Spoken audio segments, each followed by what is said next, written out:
Now we are back, and I'm delighted to say I'm joined by Jake Roth here live on the channel, a regular in the We Are Tottenham TV fan shows. I thought loved his insight into Tottenham, so I thought I had to get him onto the channel. Jake, how are you? I'm doing good, Matt. How you doing? Pretty good day for Spurs so far, I think. Pretty good window. Oh, it's been a fantastic window, and we were just talking there about the Joe Roden deal. Look, we don't know too much about him. Actually Fabrizio Romano coming in the last minute or so, they're saying kind of what we already knew. Milan Skriniar deal between Inter and Tottenham is 100% off. Also, Tony Rudiger is not joining Spurs, so it does seem as though Joe Roden is our only centre back option at the moment. Look, we're not going to sit here and say we know everything about him. He's not a player we know much about, but it's better than not bringing anyone. Oh, absolutely. I think it's really important to have depth at center back. I think especially with Foyth going on loan to Villarreal, and now we're bringing another young center back, similar profile, and he Mm-hmm. counts towards that homegrown quota too. So now we could bring him into Europa League competitions without, having that numbers balance. I think it's definitely one for the future. I think it's good to have depth in the center back position. I like him more than Rudiger simply on age because Rudiger's kind of a finished product with Joe Roden. His ceiling is higher. Mm-hmm. If we can get this over the line, I'd be pretty happy. But again, overall, I think we've had a fantastic window. I'm a little upset about Skriniar, but it's hard to be disappointed with the business we've made so far. And I think as Spurs fans, we just got to remain positive. It's also been a great week. So definitely like that. Yeah, no, it is a bit disappointing for not getting Skriniar in, but that kind of felt like it was just going to be the icing on the cake. It wasn't something we needed. It was something more that we did want, and we kind of got our hopes up that it would happen. But one thing that is certainly helping soften the blow is that sensational result at Old Trafford yesterday. Probably one of the best performances I've personally seen of Tottenham in quite a while. What did you make of it? Oh, it was fantastic. I mean, I couldn't keep my eyes off the television screen. I got that sinking feeling within 2 minutes, obviously, when we conceded the penalty. Yeah. It seemed like kind of typical Davinson, kind of checking out for a bit of the game. But right when we got the equalizer, and then that again, Harry Kane and Son just on the same dynamic, especially for that second goal, I kind of knew that it was our game.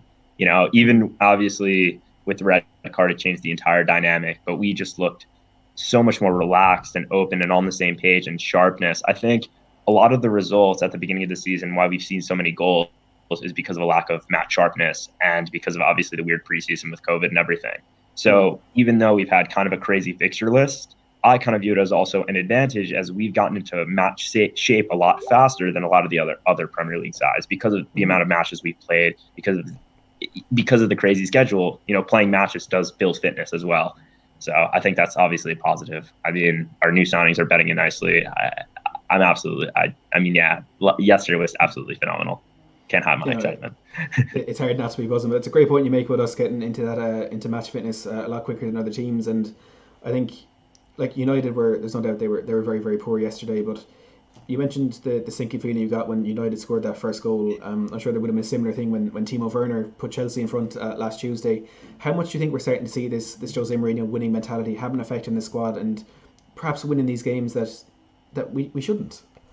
Yeah, I think the moment that really stuck out to me was that penalty shootout against Chelsea because Spurs never win in penalties, and that is Mm. honestly that is as pure of a mentality thing as you can get, right?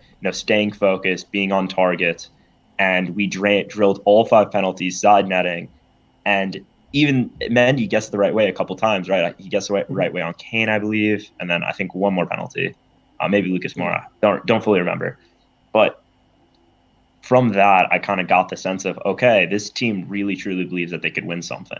And I think it even emphasizes the importance of those kind of lower cup games, especially the Carabao Cup. If we could somehow get a trophy within that cup, it'll give the squad inspiration to build towards getting, trophies that are more prolific, obviously, Premier League, Europa League, Champions League. Mm-hmm. Um, I'm hoping that this streak continues. I think the international break comes at a good time in terms of players resting, but as a bad time in terms of kind of cutting off our momentum. Yeah. Um, but yeah, I really hope that this winning mentality that obviously Jose has built, I mean, that's really a part of his coaching ethos, can really bet into the Spurs players. And I think we are really seeing the first signs of that 100%.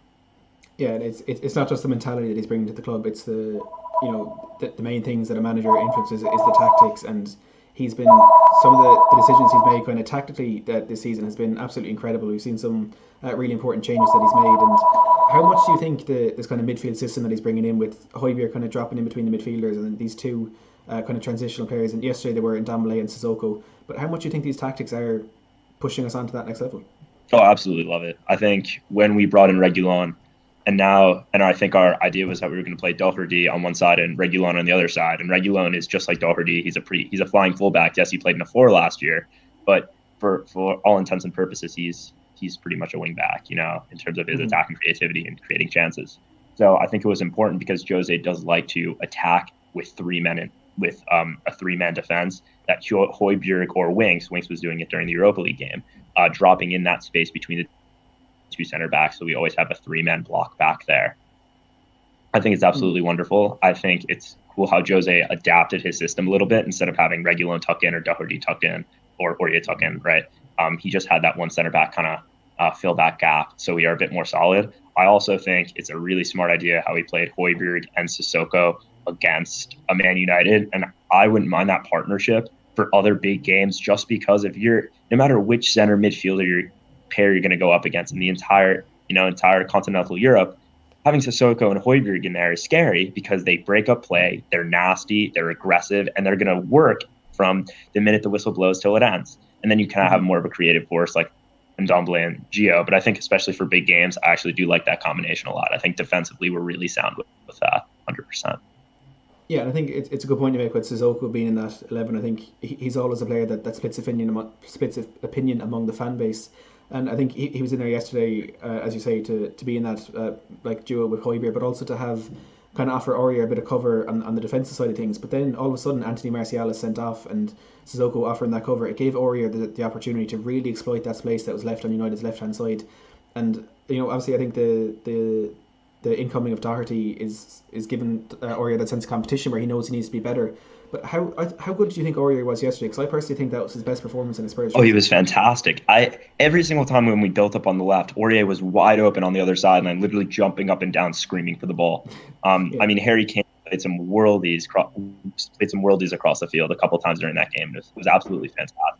I mean, the way he was able to kind of decide when he was going to push forward and attack and join the attack with the amount of space in front of him, and then stay defensively sound. And again, having no surge moments. There always could be a surge moment. There always could be a penalty. There always could be that. Always, no matter what, the game could be 6-1. He could still have a surge moment. So he's really seemed to cut that out in these first couple of weeks of fixtures. Again, I think you bring up a great point when you bring in new signings, especially like Matt Doherty, and your spot isn't guaranteed. It has to raise the level of play, or else you're going to lose that spot, and you're just going to kind of tumble down. It's like it's really good psychology. I'll be honest. One of the surprising things that Tottenham has done this season is we're doing kind of these psychological tricks to put us in the right mentality, which I think is one of the biggest problems that we've had over the course of, the history of the club in the Premier League. We've always played nice football, but it's always about putting it together. And I really think that with Jose and with these set of players, I think we're definitely on that right track, 100%. And you're completely right. Serge played brilliantly yesterday, and to have right back turn into one of Spurs' biggest weaknesses to one of their biggest strengths in the course of 2 weeks is absolutely phenomenal. It's crazy. I mean, the turnaround of this club in the last couple of weeks, gone from the performance against Everton, lackluster, no creativity, sloppy, gave away stupid goal. We were under the cosh for quite a bit, to now where we're, everyone I was speaking to today has been talking about the prospect of a Premier League title coming through. And what we haven't yet seen is Gareth Bale. We haven't seen Asensio's out injured. We haven't seen Carlos Vinicius. Toby Alderweireld wasn't on that pitch yesterday either. There's so much still to add to this team, and the prospect is absolutely terrifying. Like, how good do you think this team can be? I really think this team could go far. I think the depth is something that we have never had before. That's been one of Spurs' biggest problems the past 2-3 years. And you said it right. Looking at our attacking options, it's absurd. You didn't even mention Steven Bergwijn in there. He didn't even travel with the team because he forgot about him, to be honest. Yeah, that happened. That literally happens all the time when I talk to my fellow Spurs fans. They'll always leave out like a Dele Alli. They'll leave out Lucas Moura. You forget just of how many attacking options. Yeah. Obviously, injuries is something that has plagued Spurs for the past 2 seasons, and now with the amount of depth that we've had, plus even. We don't know what Gareth Bale we're going to get, in all honesty. We're going to get some sort of it. Obviously, we won't get the one in 2013, but we can get somewhat close. He's an absolute world superstar. And you know what? He hasn't had the same amount of mileage as a lot of typical 31-year-olds. So maybe there is some space in there. But even that psychological boost of having a name like Gareth Bale in the locker room, even that ease of pressure off Kane being like, oh, I don't have to be the only goal scorer. It's not just me and Son. Now we got Bale up top with me because Lucas Moura obviously is pretty hit or miss, and I think Bergwijn is still developing in that sense. But I think it just takes a lot of the pressure off. It provides a really nice boost. And yeah, Gio wasn't even on the bench yesterday. Vinicius wasn't on the bench yesterday. We truly are deep. I think our biggest question mark is center back, 100%. I think that's where we kind of look the most shaky. But in terms of the depth and our attacking talent, we definitely, we have as much attacking talent as anyone in the league. I'm confident in saying that. And I think there's a scenario in which we do win the league. I also think there's a decent scenario in which Everton win the league, honestly. I don't know. This season has been very wacky. And honestly, I think that provides more perspective. And that 1-0 loss to Everton maybe wasn't as bad as we thought. I think if you rewind to last season, I don't know if Pochettino was still coaching, and it was the first half of the season. We lost to Leicester like 3-0 or something, 3-1. Do you remember that game? Yeah, the dodgy VAR decision as well in that one is. Yeah. Oh, it's worse. So many of those. But even that, like, it was a 3-1 loss. It was a really bad loss. But now that we could reflect on last season, Leicester finished 5th, and we're in the top 4 most of the league campaign. That wasn't as bad of a loss. Leicester is actually a really good squad, and they deserve some respect at least. So it's not as horrible as we initially thought. So maybe we should give some time on that. But overall, I'm super excited about our attacking depth, and this definitely something strange is going on at Spurs, and I love it. Absolutely love it. Something's building. It's like, of course we have improved our depth this season, but one thing that we seem to be saying season after season, and it's getting to the point where I don't know how this is still happening, but Harry Kane is getting better. It's like 8 goals and 7 assists in 8 games. How does he do it? I don't know. It's an amazing question. I genuinely don't know. It's more than that too. Our team is the core of our team is Harry Kane. Like, that is what our team is centered around. He is he's our talisman, right?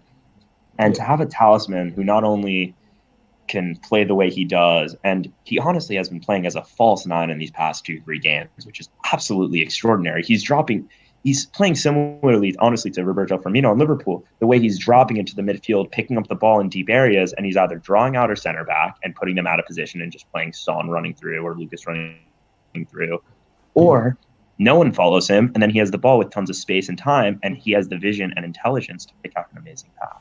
So it's absolutely incredible. Screw Eric Bailly for stepping on his Achilles. He should have gotten an automatic red card for that. That is absolutely absurd. Given Harry Kane's history with ankle injuries, that is absolutely inexcusable in my opinion. There was a few dodgy refereeing decisions yesterday, have to be said. I think Luke Shaw could have seen red as well for his challenge on Lucas Moura. And Lamella. We won't talk about that one though. We'll leave that one be. But yeah, Harry Kane, I saw someone in my stream a while ago commenting saying he's like the perfect combination between Kevin De Bruyne and Luis Suarez. I mean, his playmaking abilities are, I think, as far as strikers go, I think second to none in world football. The way he can pick out these passes, I think he got 2 assists in the whole of last season in the Premier League, and like he doubled that alone in the game against Southampton. It's crazy what he can bring to us. But I think, like, now that we're looking at, of course, having Mourinho who wins trophies, we're looking at Bale who knows what it takes to win. There's these little things that are starting to come together, and these rumours that we were hearing in the last 6 months or so that Harry Kane may be looking to move on. There's no reason for him to leave this club now. No, it's all about him. Harry Kane has made it clear that he will stay at Tottenham Hotspur if they're progressing in the right direction. And with these signings, with the hiring of Jose Mourinho, and with now our form kind of upticking, I think that the squad is definitely moving in the right direction. 1,000%. And bring back Gareth Bale. I mean, Harry Kane was a schoolboy when Gareth Bale was breaking through at Tottenham. So obviously Harry Kane looked up to Gareth Bale while he was in the academy and while he was a young player. They played together twice, for like 10 minutes, but they still played together. So I think the idea of bringing back Bale, our new signings, the hire, like Mourinho now becoming more comfortable at Tottenham, I think these are signals to Harry in that, okay, Tottenham is moving in the right direction. There is no real reason for me to leave yet. I do think these next 2 seasons are going to be critical because he's getting to that age, 27, 28, where it's kind of the age where it's that last big move where he can command that amount of money now. So he's going to have to do some reflection. But I think Tottenham is catching up to his ambitions. And I do truly think we're going to bring in silverware this year, whether it's just a Carabao Cup, but I think we're going to bring in the Europa League. I I think this is going to be a good year in terms of silverware, and I think we're going to definitely have incredible success. And I think that's going to be a drawing factor for Kane to stay beyond this year, 100%. Yeah, like as you say, when you're a team like us who's had like a 12, 13 year trophy drought, a Carabao Cup, it might just be a Carabao Cup, but it's a trophy, and that's all you want. And we're just getting an update here from the Athletic UK saying Tottenham Hotspur are hoping to sell Paulo Gazzaniga to Everton before the transfer window shuts. So I think we were expecting some sort of a departure for Gazzaniga. It looks like he could be going to Everton. Yep. A bit of a weird one. Everton, as we've been talking about, probably some bit of a direct competitor for us in the Premier League this season. Do you think it's a strange decision to let, or what I suppose would have been our second choice goalkeeper, go to Everton, and what is a problem position for them? Yeah, I don't think Gaza. I rate Gaza actually very well. I think he deputized pretty nicely when Hugo went down, and I think he's a solid backup keeper. I mean, I think he'd be the best number 3 keeper in the league too if he stayed at Tottenham. I think it makes. I think it genuinely makes sense for all parties. I think Gazzaniga is a talent, and I think he deserves to fight for his starting place, and that's not going to happen at Tottenham given the opportunities. He'd have to wait another 2-3 years, and then by that time he's in his 30s as well. So I don't think it's worth it for him. So I understand why he'd want to move away. Going to Everton obviously is a little frustrating just because if he does succeed there, that obviously is an immediate rival, especially this season now. With Everton's form obviously being incredible. Carlo Ancelotti seems to be doing a really good job there. I mean, obviously bringing James Rodriguez, who's been an absolute blockbuster so far. But I think, again, considering Gazzaniga is probably not going to get time, and that he also is a foreign player, and opening up another foreign player spot is crucially important in terms of our Europa League squad. So I think it just kind of makes sense for all parties. If we didn't bring in Joe Hart, I'd love to see Gaza stay. And Gaza probably is slightly better than Joe Hart. But I think that even though we're going to lose Gaza, I think it's definitely a loss that we can handle and we are ready for, and we'll bring in some cash, which will be nice as well, for a loan fee at least. Yeah, and well, I think Gazzaniga, as I agree with you, does kind of offer more on the pitch. I think we have to take into consideration what Joe Hart offers off the pitch. As you've been talking about the mentality that these signings sort of bring in, and there's a lot more to it than just what we see on the pitch. So look, it's been a fantastic transfer window. We can't deny that. Maybe a bit of a disappointment missing out in Skriniar at the end, but who has been the number one signing for you this summer? Oh, that's tough, man. That's like picking your favorite kid. You can't tell me that. In terms of just like as a pure like Spurs fan, it's got to be Gareth Bale, right? I mean, this is something, when I was really becoming a Spurs fan when I was younger. So I want to say I was like 9 years old when we won the last League Cup, when Jonathan Woodgate, best header. Great moment. Obviously. Well, it's a very special moment for me because that's like kind of the moment where I cemented my Spurs fandom, where I really started like following Spurs and getting into it. I was always, casual Premier League fan, but that was the moment where like this is the team I'm going to support. And obviously during that time with Bale coming through, it holds a really, really, deep sense in my heart. I absolutely love Gareth Bale, and seeing him in a Tottenham jersey again is absolutely surreal. Seeing him at training, still sometimes it doesn't even feel real. So that's like my emotional fan answer, I guess. In terms of like the smartest signing, who I think will benefit from the most, honestly, it's got to be Højbjerg. I think he is fit in so nicely within the Spurs squad within the first like 2-3 weeks. He's shown so much solidity. He's really starting to bed in.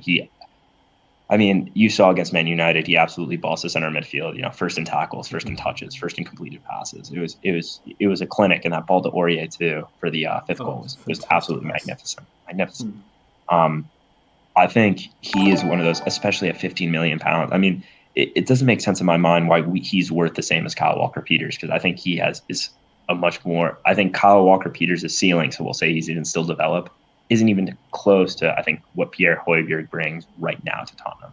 So I think it was a phenomenal signing. I think it was great business. And I think he is going to provide that solidity and tenacity in the center midfield that we truly do need, especially in big games, 100%.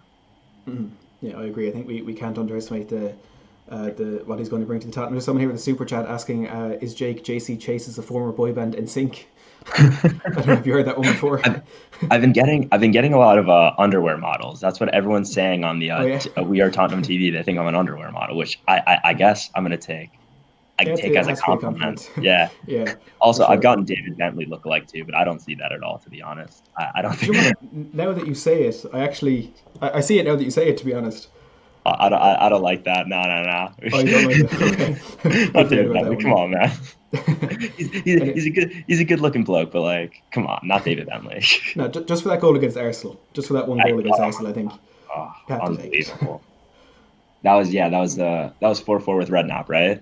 Is that Yeah. the one where So Lennon scored the winning goal at the end?